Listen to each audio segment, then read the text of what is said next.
નમસ્તે મિત્રો, આજે છે વાર્તાવાર 7મી મે 2026.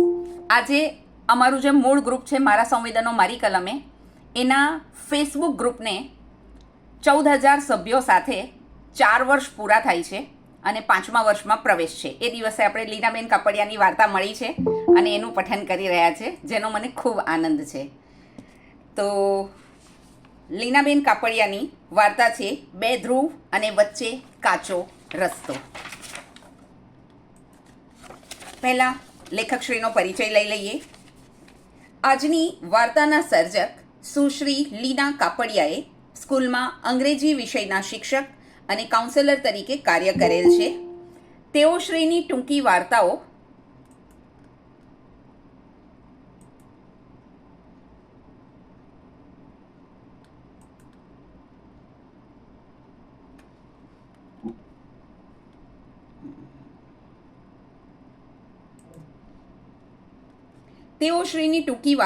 નવનીત સમર્પણ, શબ્દ સૃષ્ટિ, વારેવા, કુમાર, અખંડ આનંદ, નવચેતન, મમતા, ચિત્રલેખા દિવાળી અંક, અભિયાન, લેખિની વગેરે મેગેઝિન અને જન્મભૂમિ પ્રવાસી, મુંબઈ સમાચાર, દિવ્ય ભાસ્કર જેવા પેપરમાં પ્રકાશિત થઈ છે. તેઓ શ્રીની લઘુ નવલકથા જન્મભૂમિને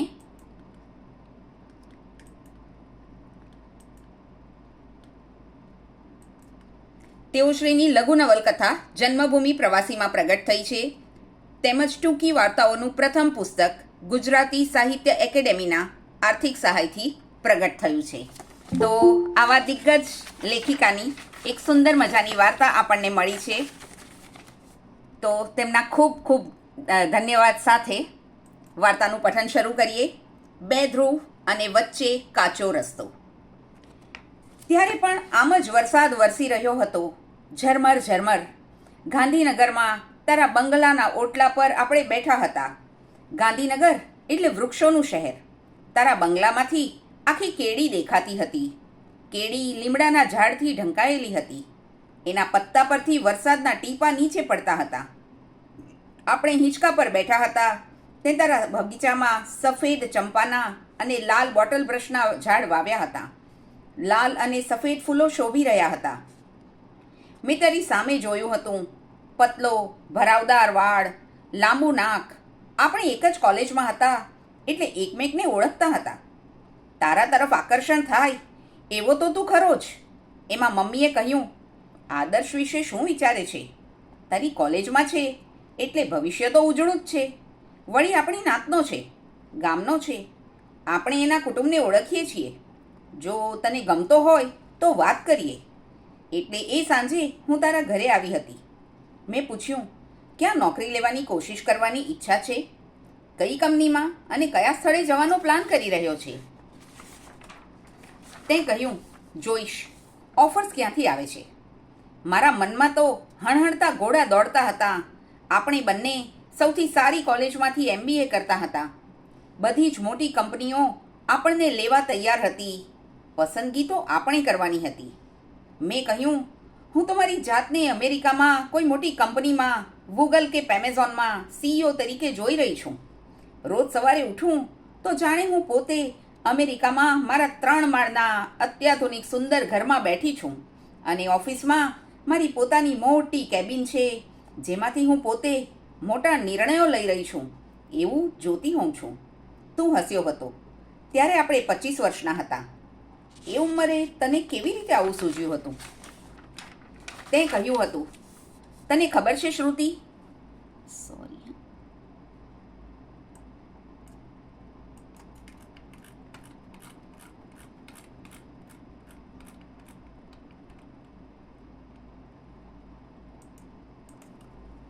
તે કહ્યું હતું, તને ખબર છે શ્રુતિ, મને આજે એક નવું જ્ઞાન લાગ્યું. અચાનક જ સવારે ઉઠ્યો અને મને થયું કે મોક્ષ મૃત્યુ પછી મળશે એવું નથી. આ ક્ષણ પણ મુક્ત છે જો ઈચ્છા મુક્ત હોય, સાત્વિક હોય, પ્રસન્ન હોય અને વર્તમાનમાં હોય. અને જેટલી આવી ક્ષણો વધારે એટલું જીવન જલ્દી મુક્ત થઈ જશે. હું તારી સામે જોઈ રહી હતી. મને ખબર નહોતી પડી રહી કે તું શું કહી રહ્યો હતો. હું ઉઠીને ઘરે ગઈ. તારા ઘરેથી પાછી આવી એટલે મમ્મીએ પૂછ્યું, શું વિચારે છે આદર્શ વિશે? મેં કહ્યું હતું, ના મમ્મી, હું જેટલી મહત્વાકાંક્ષી છું, દુનિયાને જીતવા ચાહું છું અને સફળતાના પગથિયા ચડવા માંગુ છું, એવો એ નથી. પછી આપણે છૂટા પડી ગયા હતા. મને જોઈતી હતી એવી મલ્ટીનેશનલમાં ઊંચા પગારે નોકરી પણ મળી ગઈ અને થોડા વખતમાં હું અમેરિકા આવી ગઈ. આપણે સંપર્કમાં ન હતા. તે જ કહ્યું હતું કે તને જિંદગીમાં જટિલતા ગમતી નથી. એના અર્થ વિશે મેં ત્યારે વિચાર્યું ન હતું. કેટલા 15 વર્ષો વીતી ગયા એ વાતને.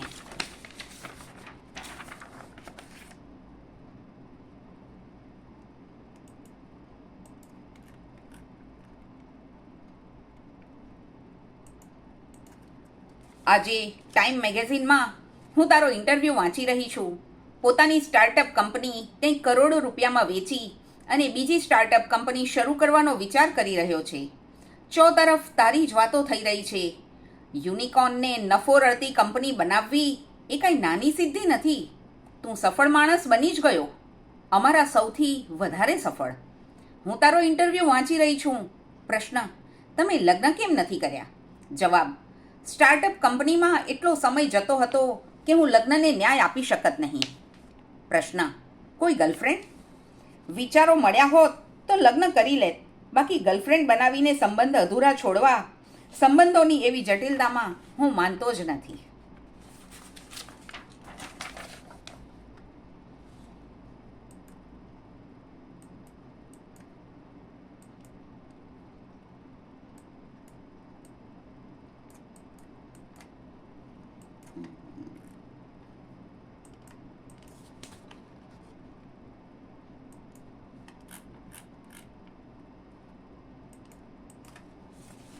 હું સ્તબ્ધ થઈ ગઈ.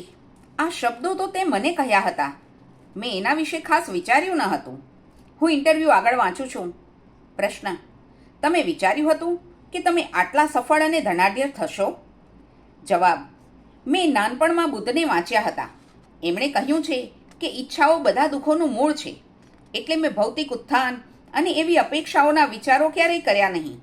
પણ જુઓ, સ્ટાર્ટઅપ શું છે? તમે લોકોની સમસ્યા જુઓ છો, એનો હલ કાઢવાનો પ્રયત્ન કરો છો. એટલે એ સંદર્ભે તમે કહી શકો કે મને ઈચ્છા હતી કે હું આ કાર્ય કરું અને જે ગમે છે એ કાર્ય કરતો રહ્યો અને એ કાર્ય કરવાનો આનંદ માણતો રહ્યો. હું તારો ફોટો જોઉં છું. તું એવો જ લાગે છે. પતલો, લાંબુ નાક, થોડા વાળ સફેદ થયા છે, પણ એમાં તું શોભી રહ્યો છે. હું કોફી પીવા ઊભી થાઉં છું.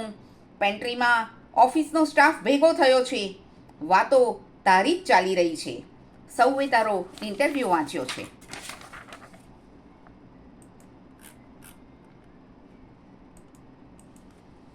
કોફી લઈને કેબિનમાં આવું છું. આસપાસ નજર કરું છું. જેવી મેં માંગી હતી એવી જ મોટી કેબિન છે મારી. મારી ઈચ્છા મુજબ સજાવેલી. જીવનની યાત્રા તો મારી પણ લાંબી અને સફળ જ રહી છે. મારું મેનિફેસ્ટેશન છે કે હું 3 માળના બિલ્ડિંગમાં અમેરિકામાં આધુનિક ઘરમાં રહું. એ પણ સાચું જ પડ્યું છે. પણ સફળતાના માપદંડની ફિનિશિંગ લાઇન, અંતિમ રેખા હંમેશા વધુ દૂર આગળ કરતી રહી. એમ લાગતું રહ્યું કે હજી વધારે મેળવવું જોઈએ. ક્યારેક એમ લાગતું કે જો થોડી પણ કામમાં ઊણી ઉતરી અને પેલું પ્રમોશન નહીં મળે તો નોકરી જતી રહેશે. એ ઉચાટ હંમેશા રહ્યો. અસલામતીની ભાવના જીવનનો ભાગ બની ગઈ અને જેટલી પ્રાપ્તિ કરી એ ક્યારેય સંપૂર્ણ લાગી નહીં. પણ તારી બાબતમાં કદાચ આમ નહીં થયું હોય. ઈચ્છાઓએ મને તણાવ આપ્યો. કદાચ તારી યાત્રા મારી યાત્રાથી વધારે શાંતિ ભરેલી હશે. મને યાદ છે, કોલેજમાં ડિબેટ હતી. ચર્ચાઓ ચાલી રહી હતી. મેં તને કહ્યું, તારા વિચારો તો સ્પષ્ટ હોય છે, તું ડિબેટમાં કેમ ભાગ નથી લેતો? તે કહ્યું હતું, નથી હું એમના વિચારો બદલી શકવાનો, નથી તેઓ મારી માન્યતા બદલી શકવાના. પછી શા માટે વિવાદમાં ઉતરવું?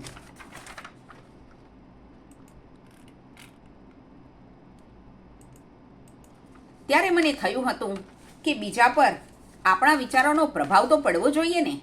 મને થયું હતું કે તને આગળ વધવામાં રસ જ ન હતો. અત્યારે બહાર વરસાદ વરસી રહ્યો છે. મને બધું સ્પષ્ટ દેખાવા માંડ્યું છે. આજે તારા શબ્દોનો અર્થ સમજાય છે. આપણે બે વિરુદ્ધ ધ્રુવ ઉપર ઊભા હતા અને વચ્ચે કાચો રસ્તો હતો. હું ખોટી ન હતી, પણ ખોટો તો તું પણ ન હતો.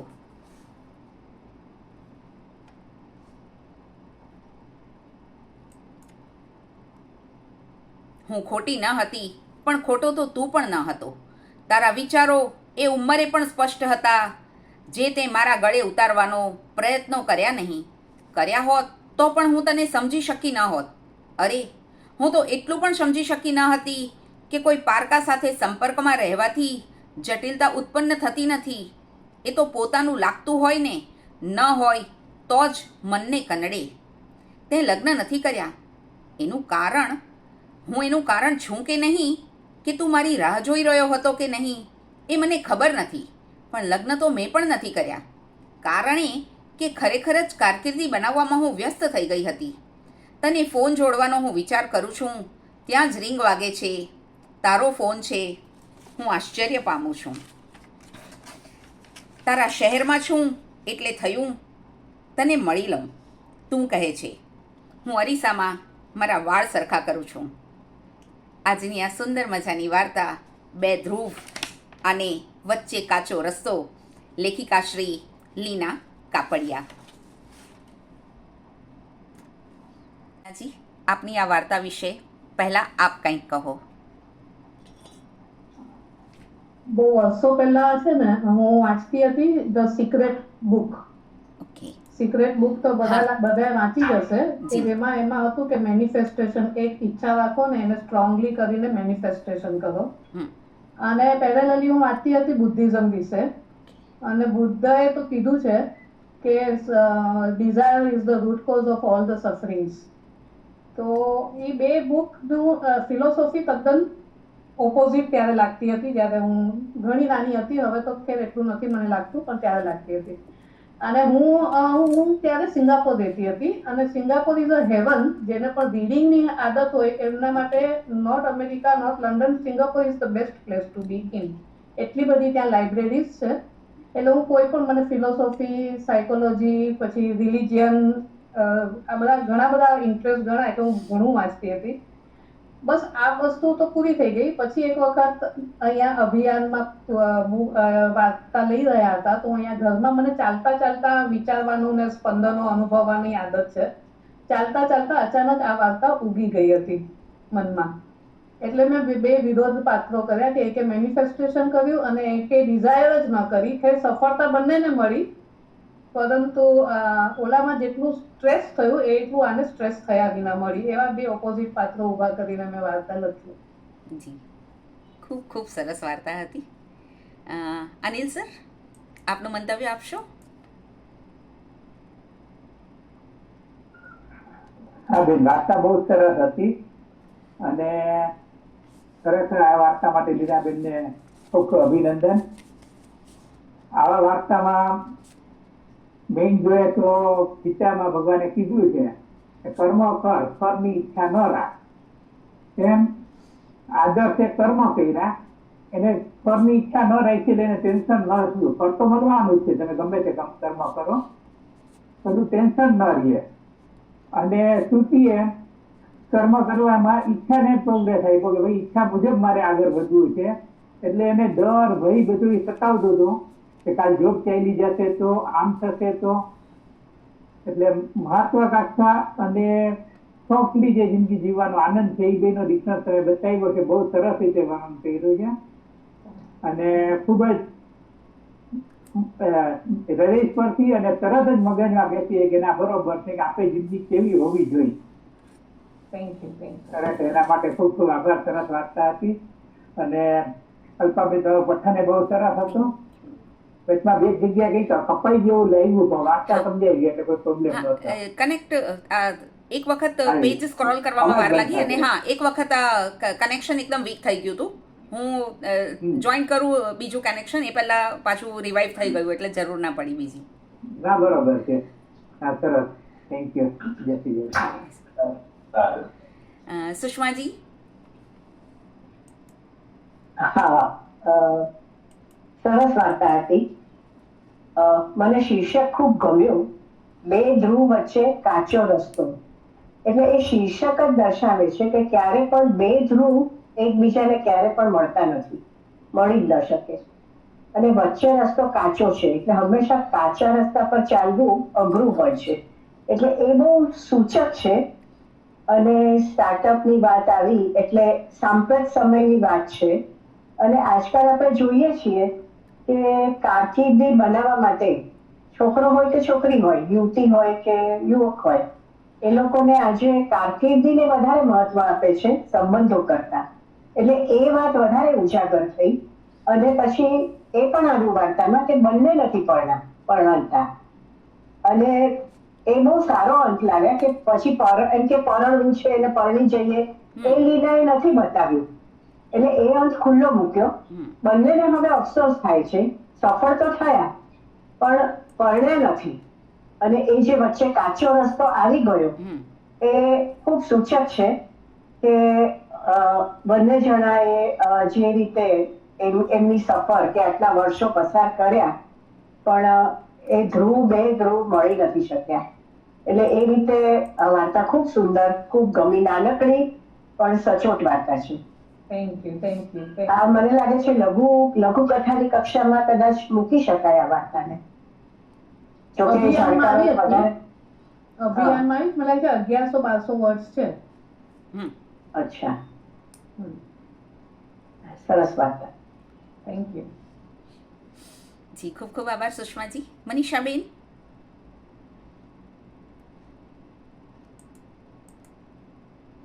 હા બેન, આપનું માઇક ઓફ છે, માઇક બંધ છે. સોરી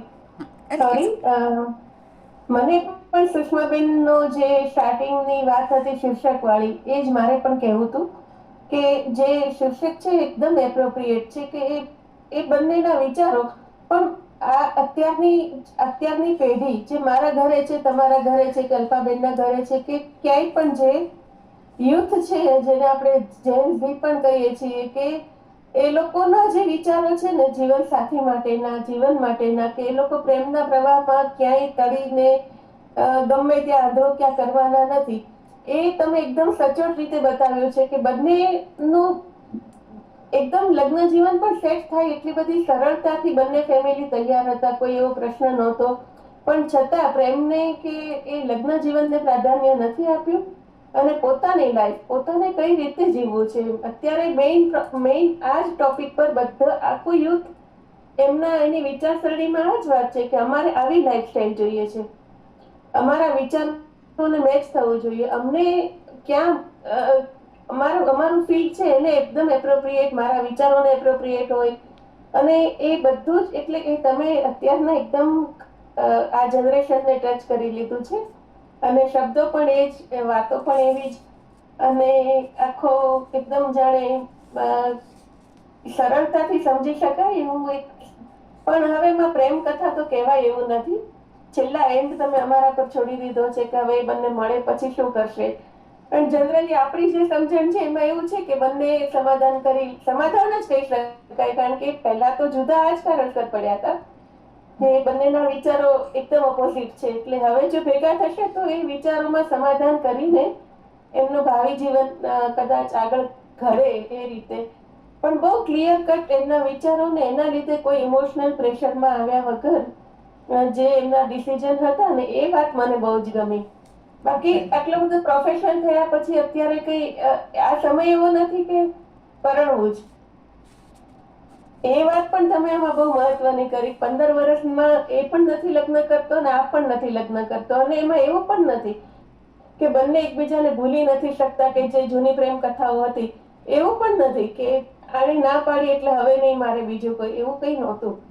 પણ બંને પોતપોતાની કેરિયરને જે ઘાટ આપ્યો ને એ આખી વાત મને બહુ જ ગમી. એ ડિઝાઇન મને બહુ ગમી વાર્તાની.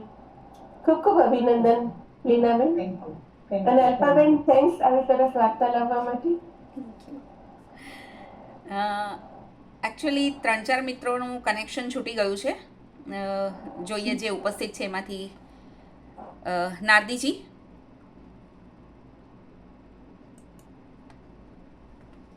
અલ્પાબેન છે ને શોધીને હીરા લાવે છે. આ તો તમારા મુંબઈ, ચળકાટ મૂકે છે. આ તો તમારા મુંબઈમાંથી છે. પણ ખરેખર વાર્તાની ગૂંથણી અને એની વિચારસરણી આજના જમાના પ્રમાણેની જે રીતે રજૂ કરી છે છતાં પણ એ લોકોને બે ધ્રુવના તારા જ રાખ્યા છે. ધ્રુવનો તારો એક જ હોય પણ કવિ તો ક્યાં ને ક્યાં પહોંચે એ બે અલગ તારા બનાવ્યા છે. પણ છેલ્લે ઓલો વાવ છે ને આ પણ અરીસા સામે છે એટલે ક્યાંક અંદર ઈચ્છા જન્મેલી એવું તો ક્યાંક ઉજાગર થાય છે. આપણે તો એમ જ વિશ કરીએ કે બધા મળવાની જરૂર છે, હજુ બી અધૂરા જગો પૂરા થાય.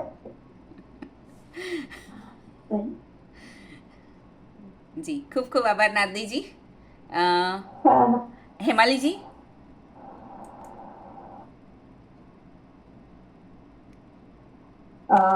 આજે હું પહેલી વાર સમયસર જોડાઈ શકી જી. અને જો ન જોડાઈ હોતે ને તો મને અફસોસ થઈ જતો કારણ કે આજની વાર્તા એકદમ નાની અને એટલી સચોટ હતી.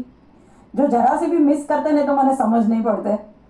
તો બહુ જ સુંદર વાર્તા. અને મને એક છે ને આમ વાર્તા જ્યારે પૂરી થઈ ને ત્યારે મને એમ લાગ્યું કે કેમ એબ્રપ્ટ એન્ડિંગ આવી ગયો એમ. હું ચાહતી હતી કે બંને મળે પણ આપે શીર્ષક એકદમ સાર્થક કરી દીધું કે ભાઈ બે ધ્રુવ છે એમ. અને એ રીતે બંને મળ્યા નહીં. હું હેપી એન્ડિંગ ચાહતી હતી પણ એ આવ્યો નહીં. પણ આપની એમાં છે ને છેલ્લું વાક્ય સંભળાયું નહીં. એમાં છેલ્લું વાક્ય એ છે કે ફોન કરે છે કે ફોન એમ કરે છે કે તારા શહેરમાં છું એટલે મળીએ ને પેલી પોતે વાળ સરખા કરે છે. કવિતામાં જોઈને હું વાળ સરખા કરું છું પણ એ છેલ્લું વાક્ય મને પોતાને પણ ન સંભળાયું. એટલે એમાં એકચ્યુઅલી તો મેળાપ જ બતાવ્યો છે કે એનો આવ્યો છે અને ફોન કરે છે કે આપણે મળીએ ને ઓલી વાળ સરખા કરે છે એટલે મેળાપ જ ઇનડાયરેક્ટલી પછી લગ્ન ને બધે સુધી જવાની જરૂર નહોતી. એટલે બહુ સુંદર, એટલે બહુ જ સુંદર. આપણે તમે એન્ડિંગ બી અમારા પર છોડી દીધો તો એ બહુ સુંદર લાગ્યું. અને પ્લસ કે આ વાર્તામાં જે તમે હમણાંના જનરેશન વિશે, કારણ કે આપણે બધા મમ્મી છીએ અને આપણા છોકરાઓ હમણાં આ સ્ટેજ પરથી પાસ થઈ રહ્યા છે. આપણે માતા પિતા છીએ અને આપણા છોકરાઓ અત્યારે કારકિર્દી ઘડવામાં એટલા વ્યસ્ત છે કે સાચી જ વાત છે કે એ લોકો સંબંધોને કોઈ પણ જાતનો શ્રેય આપતા જ નથી. સંબંધોને એક બાજુ જ મૂકી દે છે અને એ લોકો ફક્ત કારકિર્દી પર મંડી પડે છે. પણ એક સ્ટેજ પૂરો થયા પછી જ્યારે સંબંધોની વેલ્યુ સમજાય છે ત્યારે એ લોકો ફીલ કરે છે કે હવે અમે એકલા પડી ગયા છે. તો અત્યારના જનરેશનને આ વાર્તા સમજાવવા જેવી છે. એમને સમજવાની બહુ જરૂર છે કે દરેક કામ પાછળ સ્ટ્રેસ આવે છે, ખોટી વાત નથી, પણ એ સ્ટ્રેસને કઈ રીતે મેનેજ કરીને તમારે તમારી કારકિર્દીમાં આગળ વધવાનું છે એ બહુ સુંદર રીતે આપણે બતાવ્યું છે. અને હું મારા બંને બાળકોને આ વાર્તા વાંચીને સંભળાવીશ કારણ કે બંને એ સ્ટેજ પર છે અને આઈ રિયલી લવડ ઇટ. અને આપ આવી સુંદર સુંદર વાર્તાઓ નવા જનરેશન માટે, કારણ કે હવે નવા જનરેશન પાસે છે ને વાંચન રહ્યું જ નથી. તો નવા જનરેશનને આટલી ટૂંકી વાર્તાઓ આપો ને તો એ લોકો વાંચી બી લે છે અને ટૂંકી વાર્તામાંથી શીખી પણ લે છે. તો આવી વાર્તાઓની સમાજને બહુ જરૂર છે અને આપ આવી બીજી સુંદર વાર્તાઓ આપતા રહો એવા જ મારા બેસ્ટ વિશેષ. Thank you. હા જી લીનાજી, છેલ્લી બે લાઈન છે ને મને એવું લાગે છે કે કદાચ એ વખતે ફરી આ નેટ કનેક્શન થોડું ડિસ્ટર્બ થયું હશે. વીક થઈ ગયો. પેલી બે લાઈન સંભળાઈ નથી એટલે મેં મિલન નથી બતાવ્યું પણ એકચ્યુઅલી મિલન જ બતાવ્યું છે. અને બે લાઈન માટે મેં છે ને પેજ સ્ક્રોલ ના કર્યું કારણ કે એ બે જ લાઈન બીજા પેજ પર જતી રહી હતી. એટલે મેં અહીંયા પણ જે હતું ને તે સ્ક્રોલ નહોતું કર્યું. એટલે જે લોકો વાંચે પણ છે ને તે કદાચ ધ્યાન બહાર ગયું હોય એ વખતે. ગયું છે. સંભળાયું તો અરીસાવાળી લાઈન સંભળાઈ હતી. ઓકે. એટલે જ મેં કીધું ને કે બંને મળવાની તૈયારીમાં હતા ને આશા રાખીએ કે પણ ઓકે. હવે આપણી સાથે જોડાયેલા છે હા માયાબેન ઝાલા. નમસ્તે. જી નમસ્તે. અવાજ આવે છે મારો? હાજી. હા, હું વિડીયો ઓન નહીં કરી શકું, બહાર છું, પણ મેં વાર્તા સાંભળી છે શાંતિથી બેસીને. બહુ સરસ વાર્તા હતી અને જેમ મેડમે કહ્યું કે તમે બે લાઈન નહીં સાંભળી હોય પણ છેલ્લી લાઈન અમે સાંભળેલી અને હિમાલીબેનની જેમ મારી પણ ઈચ્છા હતી કે હેપી એન્ડિંગ થઈ એકવાર મળે ત્યાં પૂરું થઈ ગયું. એટલે પણ થયું એ ખ્યાલ આવી ગયો તરત કે ત્યાં એ હવે એક ક્ષણ છે જ્યારે બંનેની લાગણીઓને કૂપણ ફૂટ્યા. એ વસ્તુ ત્યાં બતાવીને, જો કે ટૂંકી વાર્તામાં એવું જ હોય છે કે જ્યાં છૂટે ત્યાં એમ થાય કે હવે શું, એટલે એ સાર્થક ગણાય એમ. બાકી તો સુષ્માબેને મનીષાબેને જે કહ્યું હું પણ એ જ મતની વ્યક્તિ છું, એટલે મને પણ ખૂબ ગમ્યું. Thank you, thank you. ખૂબ ખૂબ આભાર માયાજી. વૈશાલીબેન. નમસ્તે લીલાબેન. નમસ્તે. જય શ્રી કૃષ્ણ બધાને. હું એવું કહીશ કે હું બહુ સેટિસ્ફાઈડ છું. મને એવું કંઈ જ ના લાગ્યું કે એન્ડ અધૂરો છે, કારણ કે આ પ્રોપરલી આજના જમાનાની વાર્તા છે. તો એ રીતે એન્ડ એકદમ બહુ જ મને વ્યવસ્થિત લાગ્યો. અને એ બે જે ધ્રુવ એટલે કે બે વ્યક્તિની જે સમજ છે જે તમે બતાવી, એ હું અત્યારે બાળકોમાં એટલે આમ મને ટેવ છે ઘણાને આપણે જોઈએ મળીએ તો એના વિચારો શું હશે એવી રીતના. આપણે કોઈને ફર્સ્ટ ટાઈમ જોઈએ તો પણ એક એવી વ્યક્તિ હશે આપણે થોડું એટલે તો હું એ માનું છું કે આજના સમયના બાળકો પણ બંને રીતના હોય છે કે એક ચાલતા પ્રવાહે વહે કે જે સામે આવશે એ સ્થિતિને આપણે જોઈ લઈશું. જે તમે એકમાં બતાવ્યું અને એકમાં એવું બતાવ્યું કે જે પ્લાનિંગ સાથે ચાલે. અને ઘણી વખત એઝ અ પેરેન્ટ પણ મને એવું થાય કે હું મારા દીકરાને એવું સમજાવું કે બેટા કંઈક પ્લાનિંગ સાથે રહે, તારા મનમાં એવું હોવું જોઈએ કે તારું ફ્યુચરમાં તારે આગળ કરવું છે શું. અને મારો દીકરો એકદમ ઊંધો છે. એના થોટ્સ એવા છે કે હું કરી રહ્યો છું અને થઈ રહ્યું છે. તો એ બંને વસ્તુ તમે સમજાવી તો આમાં હું પોતે સમજી ગઈ કે આ વસ્તુ પણ આવી રીતે આગળ ચાલે છે. તો છોકરાઓને સમજાવવા કરતા વધારે મને એવું લાગ્યું કે મને સમજ પડી. તો એની મને ઘણી ખુશી છે અને મને સાચે વાર્તા બહુ જ ગમી. ખૂબ ધન્યવાદ આવી સરસ વાર્તા માટે. Thank you, thank you, thank you. એટલે જમાનાના પ્રવાહ સાથે ચાલતી વાર્તા આપણા જેવા ઘણા બધાને, આપણે તો નો ડાઉટ આપણે બહાર જઈએ છીએ, લોકોને મળીએ છીએ, નવા ટ્રેન્ડનો આપણને ખ્યાલ હોય છે, પણ જે લોકોને નથી ખ્યાલ હોતો એને પણ આ વાર્તા વાંચીને ખ્યાલ આવે કે બદલાઈ રહેલી પેઢી, નવી પેઢી કેવી છે. તો એની જોડે કેવી રીતે સુચારુપણે ચાલી શકાય એ ખ્યાલ આવે. બાળકને કે પૌત્રીઓને સમજવાની ખ્યાલ આવી વાર્તાઓ ઉપરથી આવે છે. એટલે વાર્તા ખરેખર સમાજનું દર્પણ છે અને સમાજને બદલવામાં પણ મદદરૂપ બને છે. ખૂબ સરસ વાર્તા લીનાબેન. કોઈને પણ કંઈ કહેવું છે લીનાબેન આપને? ના, બધાને ગમી એનો આભાર. એટલે આ ખરેખર કેવું બને છે અલ્પાબેન, હવે એક જનરલ વાત છે, વાર્તાને એક સાઈડમાં એક વાત છે કે જનરેશન ગેપ. આપણા મમ્મી પપ્પાની એક જનરેશન છે, આપણા દાદા દાદીની બી જોઈ કે જયારે ચોઈસ ની કોઈ મેટર નહોતી એમના માટે, મેરેજ માટે. મમ્મી પપ્પામાં એવું હતું કે મીટિંગો તો થતી અને એમની ઈચ્છાને પણ એટલું મહત્વ આપવામાં આવતું. આપણા વખતે એવું હતું કે આ બધું જ હતું અને કેરિયર પણ હતી, પણ મેરેજ પ્રાયોરિટીમાં હતા. જ્યારે આપણે 25 વર્ષની આસપાસ, 20 થી 25 વચ્ચે લગભગ આપણા બધાના મેરેજ થઈ ગયા હશે. 25 થી ક્રોસ કરીને તો ભાગ્યે જ કોઈના સમય એવો નહોતો એ વખતે. પણ ત્યારે કેરિયર બનતી હોય તો પણ મમ્મી પપ્પા અને ફેમિલીનું એક જ પ્રેશર હોય કે પહેલા મેરેજની સાથે સાથે તમારી કેરિયર. પણ આ જનરેશન કેવી ચેન્જ થઈ કે આપણે એમને કહી નથી શકતા કે તમારા માટે આ ઉંમર મેરેજની છે. એમના માટે કેરિયર એટલી બધી પ્રાયોરિટીમાં છે અને એ એટલી બધી ફોકસ કરીને એ લોકો કેરિયરને કે મેરેજ તો ઠીક છે ગમે ત્યારે થશે. અને આપણા દેશમાં એવું છે કે 20, 22, 25 થી 28 ને તમે મેરેજની એજ ગણો છો. બીજા કયા કન્ટ્રીમાં છે? તો એ લોકો એટલા બધા ગ્લોબલ થોટ્સ વાળા થઈ ગયા છે ને કે એ આખી આ વાર્તામાં ઘણું રિફ્લેક્ટ થયું. અને એ આપણને મમ્મીઓને પણ શીખવા જ મળી ગયું છે. આમ જુઓ તો કે આ જ ખરેખર હવે ચેન્જ આવ્યો છે, આપણે એક્સેપ્ટ કરવાનો જ છે કે એમને કેરિયર બનાવવી છે તો બનાવો, મેરેજને વચ્ચે તમારે લાવવાના નથી. એને યોગ્ય ઉંમરે કરી લેવાના છે. પણ એમાં સગવડીયો ધર્મ શોધ્યો છે ને, લિવ ઇન રિલેશનશીપ નો. આમાં આ ટ્વિસ્ટ છે જ. પણ માણસને જે મન છે તે તો કૂદકો મારતું જ હોય છે. બંધનમાં નથી બંધાયું. વાત ત્યાં છે. બીજી વાર્તા લિવ ઇન રિલેશનશીપ વિશે જ લખી છે. હું તો એની ફેવરમાં છું ભલે. તો બીજી વાર્તા લિવ ઇન રિલેશનશીપ વિશે જ લખી છે.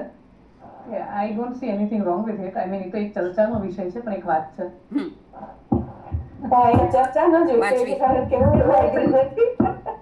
હા, એટલે એમાં મતાંતર રહેવાના છે. દરેક વસ્તુમાં આપણે પોતાનો ઓપિનિયન એમાં રહેવાનો જ છે, અને એ ઇમ્પોર્ટન્ટ એનું ઇમ્પોર્ટન્સ છે. જેમ આમાં બંનેના વાર્તાઓ લખાવી જોઈએ. બધા જ અત્યારે દરેક જે ટોપિક પર લખાવી relationship ની જોઈએ. વાત એ બધા પર વાર્તાઓ આપણે આપણા વિચારો રજૂ કરીએ તો જ. હા. તો જૂની વાર્તાઓ લખીને શું ફાયદો? હા, પણ એનું કારણ છે કે એ લોકો જયારે પ્રેક્ટિકલી નજરે જોઈ છે કે મેરેજ લાઈફમાં કેટલા પ્રોબ્લેમ આવે છે. બીજું કે જયારે ડિવોર્સ લેવા જાય ત્યારે પણ કેટલું રીબાવું પડે છે, અને પાછું એલ્યુમિની આપો ને આને તે. એટલે આ બધા કારણે એ લોકોના મનમાં ઘર કરે ત્યારે આ લિબરલ રિલેશનશિપ નું જેને કે ને સગવડીઓ ધરમ થાય હોય તું ઠીક, ને તો તું તારા રસ્તે નો મારે. સો ઠીક છે, જમાના પ્રમાણે ચાલે છે. લીનાબેનની આ વાર્તા પણ દરેક ચીજનું પ્લસ અને માઇનસ પોઈન્ટ હોય. લગ્નમાં પણ પ્લસ માઇનસ પોઈન્ટ છે, લિવિંગમાં પણ પ્લસ માઇનસ પોઈન્ટ છે. કોઈ વસ્તુ સંપૂર્ણ રીતે હા, આપણે એવું ના કહેવાય કે ખરી જ હોય છે કે સાચી જ હોય છે. સાચી વાત છે. એકચ્યુઅલી અત્યારે પ્રોફેશનલી જે મેન્ટલ સ્ટ્રેસ એટલા વધી ગયા છે ને કે પછી ફેમિલી સ્ટ્રેસ લેવાનું લોકો અવોઇડ કરે. એકદમ સાચી વાત. તમે બરાબર છે. કારણ કે એ સ્ટ્રેસમાંથી પાસ જ નથી થવું, પ્રોફેશનલ સ્ટ્રેસમાંથી ટાઈમ જ નથી મળતો કે એ સ્ટ્રેસ લેવાનું આપવું જોઈએ. ઉલટાનું લગ્ન સાથ આપવા માટે કરવાના હોય છે, પણ સ્ટ્રેસ એટલું એનું બી વધી જાય છે ને એ સંબંધોનું, કે બાળકો પછી એ તરફ ઝૂકી નથી શકતા. બરાબર છે. એટલે લીવિંગ ત્યાં સુધી સારું છે અને ત્યાં સુધી સાચું છે કે જ્યાં સુધી એમને કિડ નથી થતું, બાળક નથી થતું, ત્યાં સુધી લિવિંગ સારું છે. કારણ કે યુરોપમાં એક આખી એવી પ્રોબ્લેમ ઉભો થઈ ગયો છે કે એવા બાળકોને છોડી દેવામાં આવે છે. લિવિંગમાં થયેલા બાળકનું રિસ્પોન્સિબલ કોઈ જ નથી. કોણ લેશે? પેલો એના રસ્તે જુદા પડી જવામાં કોઈ કાયદા નડતા નથી, પણ ત્યારે એ બાળકોનું શું? એટલે લિવિંગનો સૌથી મોટો માઇનસ પોઈન્ટ આવીને ઉભો રહેતો હોય તો આ છે. એ લગ્ન સંસ્થા છે, એક સંસ્થા છે. દરેકની જવાબદારી બને છે કે આવા કાયદાઓમાં એ બંધાયેલી વસ્તુ છે. એટલે એ એકલા મુદ્દો પણ જો વિચારવામાં આવે તો હું લગ્ન સંસ્થાને વધારે પ્રિફર કરું છું લિવિંગ કરતા. પણ એની આ તો એક અલગ જ મુદ્દો છે. હા, એ તો અલગ જ. હવે તો આપણે ટચ કરીશું તો યંગસ્ટર્સ પણ વાંચવાને થોડું વધશે. આપણે જો બહુ જૂની વાતો કરશું તો યંગસ્ટર્સ આમાં નહીં જોડાય. હા, સુષ્માબેન અને લીનાબેન, ઘણા કપલ હવે તો એવા પણ છે કે જે લોકોને બાળકો જ નથી જોઈતા. હું એ જ વાત પર આવતી હતી કે જો તમારી પાસે આવી કોઈ તમારી ઘણા વાર્તા હવે હોય, કે અમને બાળકો જોઈતા જ નથી, એવા પણ ઘણા હોય છે. ઘણા જ. હવે એ જ છે કે 6, 7, 8 વર્ષ લગ્નને થઈ ગયા છે પણ એમને બાળકો જોઈતા જ નથી, અને કદાચ એમની પાસે પેટ હશે, એમને ગમશે પેટ પેરેન્ટ કેવડાવવું, પણ હ્યુમન ચાઇલ્ડના પેરેન્ટ એમને નથી બનવું. તો એ આખી એક જનરેશન નવી ઊભી થઈ છે, અને એવી પહેલી વ્યક્તિને હું મળી હતી 2013-14માં. મારી કુલીગ હતી, મારાથી ઘણી નાની હતી. દે વર અર્નિંગ સો નાઇસ, પણ